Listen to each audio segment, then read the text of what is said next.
Hello, my friends. How we feeling? How we doing? Welcome to another episode of 30 Albums for 30 Years, 1964 through 1994, where we take a look and a listen to the most impactful albums during those years. And I am your host, Jay Sweet. In today's episode, we will be checking out The Animals' self-titled album, The Animals, from MGM Records, released in September of 1964, and recorded between January 22nd and January 31st of 1964. So let's get wild with The Animals. Let's check it out.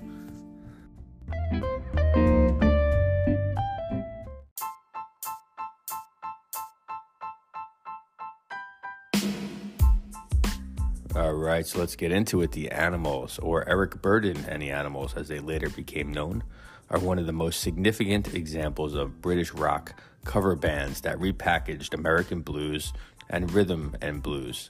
The group formed in Newcastle in the early 1960s and was fronted by the very cool lead singer Eric Burdon. With their bluesy music and image, the group was known to be a little rough, a little wild, and a little bit like animals.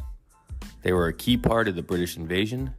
The Animals moved to London in 1964 and then traveled to New York to support their first album and their singles, and they appeared on the famous Ed Sullivan Show in 1964, just as the Beatles did.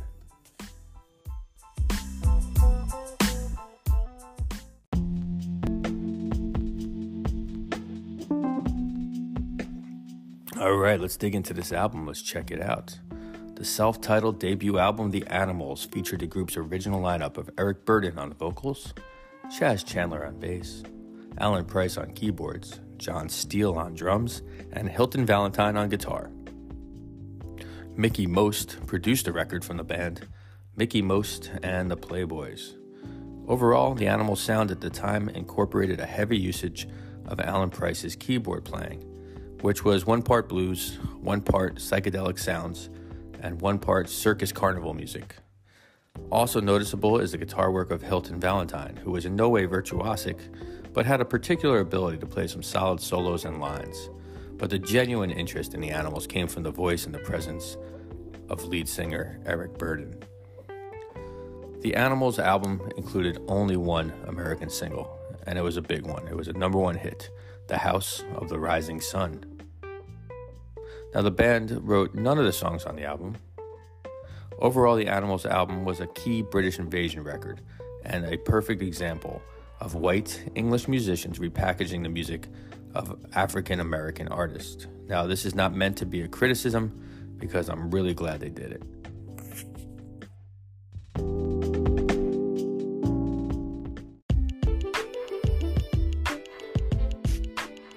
All right, so following the release of the debut record, the Animals quickly started snarling. Still, they made a few more hits like Don't Let Me Be Misunderstood and Boom Boom, but Burdon felt creatively restricted, and Price left the group because he was afraid to fly, and he had some creative differences with the band. Now, he did pretty well on his own with his group Alan Price Set. Price was replaced by session master Dave Rowberry. The Animals then had a few more early hits like We Gotta Get Out of This Place and Bring It On Home to Me. But things basically fell apart by 1966. Eric Burdon recorded a solo album called Eric Is Here, and then reformed the group as Eric Burdon and the Animals with a new, more psychedelic sound. Chaz Chandler, the bassist, went on to manage Jimi Hendrix, one of the greatest rockers ever. The Animals were inducted into the Rock and Roll Hall of Fame in 1994.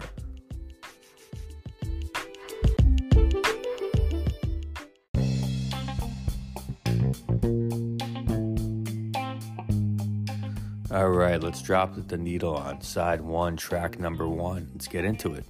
The first song is The House of the Rising Sun, the song that made the album a success and launched the band's career. Without it, the Animals would have likely remained in their small Newcastle cages. So where does the song come from, you ask?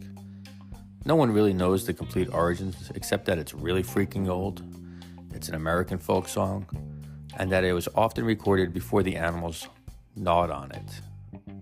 Melodically, the song comes from a 16th century ballad, perhaps, called The Unfortunate Rake, or also the 17th century folk song, Lord Bernard and Little Musgrave. The lyrics to House of the Rising Sun were said to be sung by an American miners as early as 1905. The lyrics were first published in 1925 by musicologist Robert Winslow Gordon.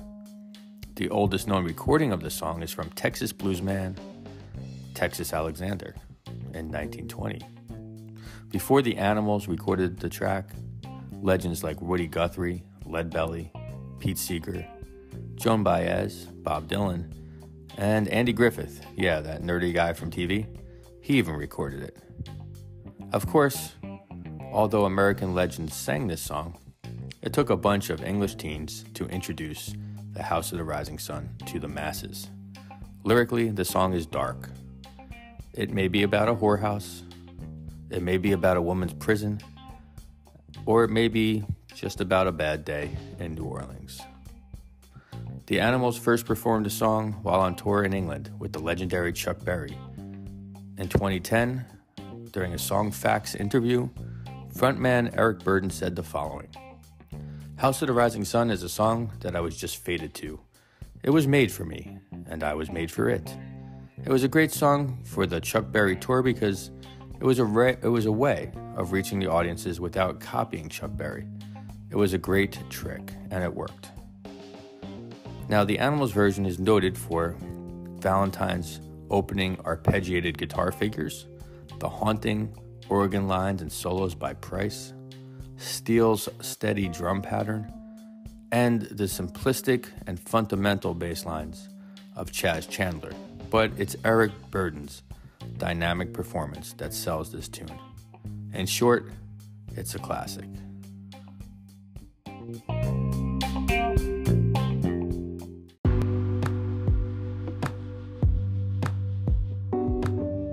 This next track, track number 2, is That Girl Can't Help It, which is a blues shuffle written by white pianist and singer and songwriter Bobby Troup, who also wrote the hit Route 66. The tune was featured in the movie The Girl Can't Help It. The Girl Can't Help It was a hit for rock pioneer Little Richard in 1956. The song is about a hot girl who is a bit of a slut, and she can't help it. Apparently, she's in love with the narrator and everybody else. The girl can't help it, and you won't help singing this catchy chorus. Check out this tune and the sloppy but effective guitar solo.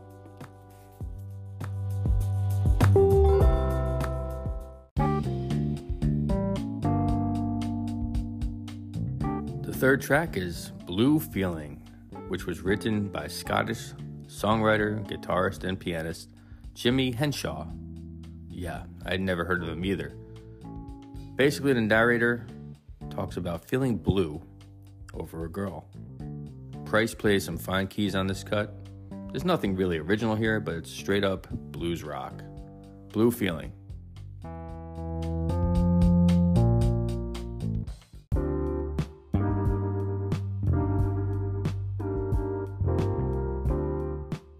This next track is Baby, Let Me Take You Home, written by Wes Farrell and Burt Burns, who wrote a lot of hits like Twist and Shout and Hang On Sloopy.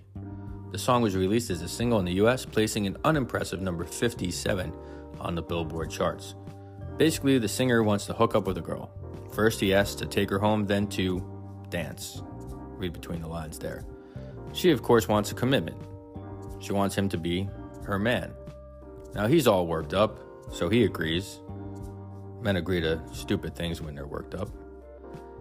The song features a weird spy guitar intro, a breakdown section, and a gospel finale.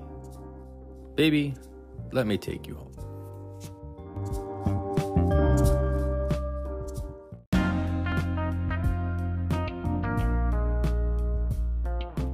The next track is The Right Time, which is a blues classic credited to Jewish record executive Herman Lupinski, aka Lou Herman, who, at least in writing, was apparently known as an arrogant prick. Before the Animals recorded the tune, blues pianist Roosevelt Skies had a hit with The Nighttime is the Right Time.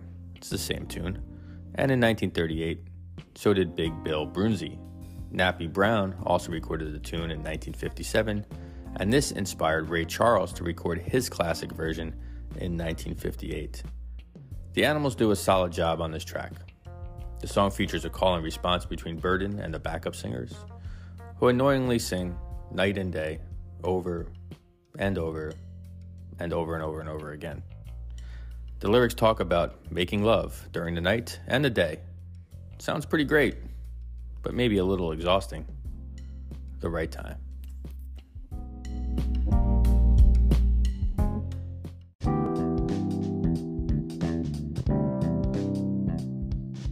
The final track of the original LP is Talkin' About You, a hard-driving rhythm and blues written by legend Ray Charles. In the song, we can tell that the Animals have been well trained because they can clap and they can repeat a lot. They repeat the phrase talking about you often. They also incorporate the Isley Brothers song Shout, the final song of nearly every wedding. The music is characterized by the clap rhythm of drummer John Steele and the walking bass pattern played by Chaz Chandler. Check it out. Yeah, I'm talking about you. Take a listen.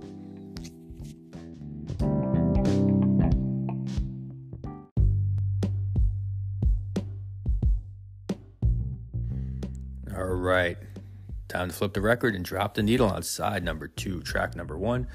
And the tune is Around and Around, which was written by the great early rocker Chuck Berry and was a B-side to his hit Johnny B. Good in 1959.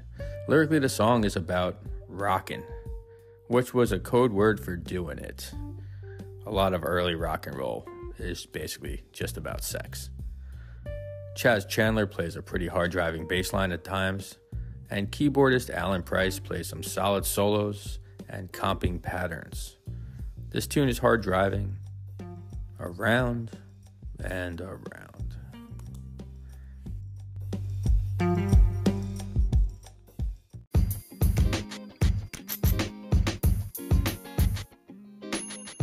All right, track 2 of side 2 is I'm in Love, written by Fats Domino and Dave Bartholomew. The single was a number 1 R&B hit for Domino in 1956.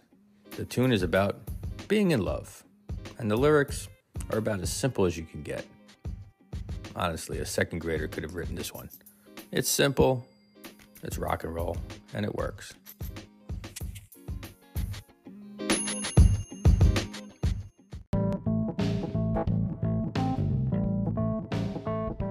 Okay, this next track is a good one. It's called Gonna Send You Back to Walker, written by Johnny Mae Matthews.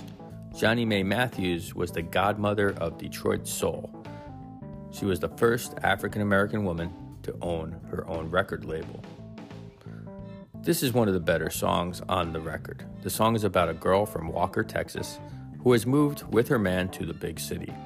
Now, city life doesn't suit her or their relationship, so the narrator will send her back to Walker. Take notice of Valentine's guitar work. Again, it's sloppy, but it kind of connects. Gonna send you back to Walker.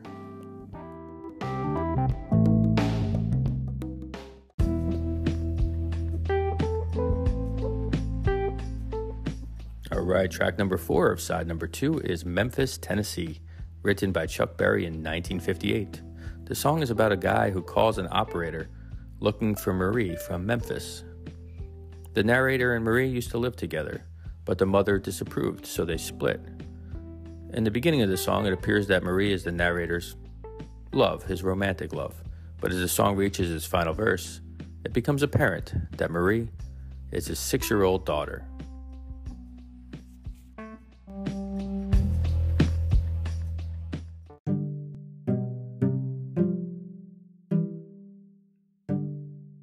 The next cut is I'm Mad Again, a great slow blues by the legend John Lee Hooker. The lyrics talk about helping out a friend in need, and after giving him a place to live and a car to borrow, it turns out he was also borrowing the narrator's wife. What an asshole. Naturally, the narrator is mad, and he lists other people he is mad like, including Al Capone, boxer Sonny Liston, and Cassius Clay, aka Muhammad Ali. The narrator contemplates drowning or shooting his friend, but no decision is made by the end of the track. All that is clear is that he won't be inviting this friend to Thanksgiving. The guitar solo and keyboard work on the track are passionate and filthy, but in a good way. I'm mad again.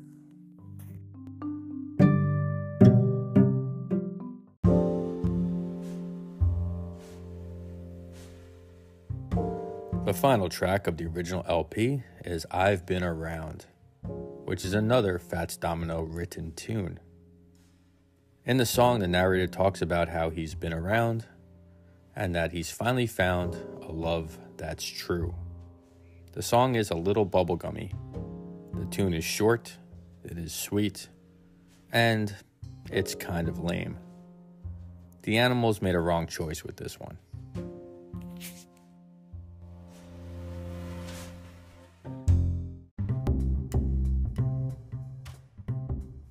All right, my friends, we did it. We made it to the end of the record, and we are better for it. So it's that time to lift the needle and put the album back in its jacket and back on the shelf, and let's talk. In conclusion, this record put the Animals on the road to stardom. It showcases one of the most impactful and raunchier sounding of the British invasion bands. It also introduced the wider public to one of the greatest American folk songs, The House of the Rising Sun.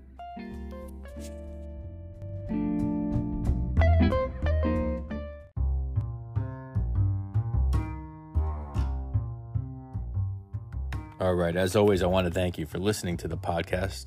I'm really enjoying doing it. I love your feedback, so please reach out to me through social media. We are also at 30albumsfor30years.com. You can check past episodes, what's coming up in the future, all kinds of things related to the show. And I have a book called The History of American Music, 1750 through 1950, an origin story, available through Kendall Hunt Publishers. You can check that out there. So stick around. There is some bonus material to this podcast. And together, let's keep this music alive.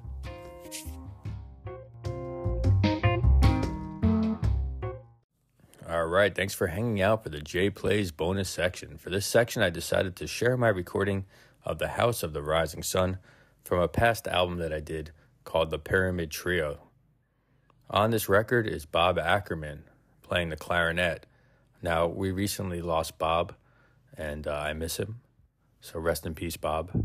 And playing drums is Mark Griffith. Mark is the editor of Modern Drummer magazine, very talented writer and very talented drummer. So I hope you enjoy our version of The House of the Rising Sun from the album The Pyramid Trio.